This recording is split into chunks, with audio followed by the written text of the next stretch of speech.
आगे नैहर में हलौ फुलवना तोरा छोटे छोटे गे।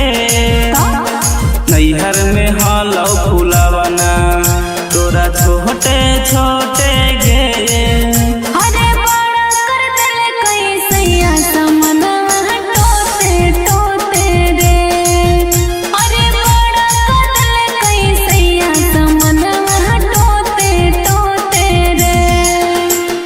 नैहर में हलौ फुलवना तोरा छोटे छोटे गे। नैहर में हलौ फुलवना तोरा छोटे छोटे गे।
आगे यही से कुछो बोलही तोरा त लागा हो चोटा गे। यही से कुछो बोलही तोरा त लागा हो चोटा गे।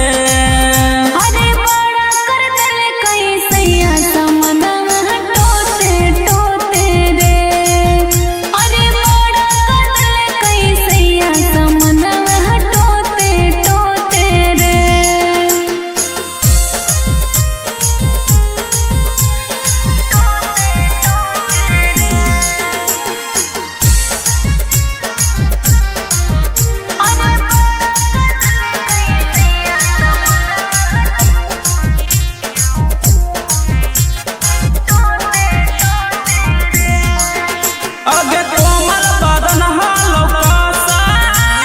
कैसे बिगड़ले निनासा।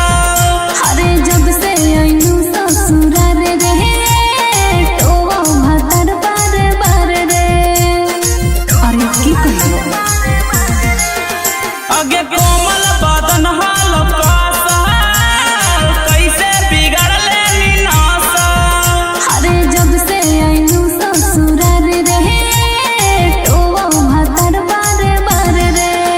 आगे नीरज तेजस के दिनमा जैतै रोते रोते गे। आगे राकेश तेजस के दिनमा जैतै रोते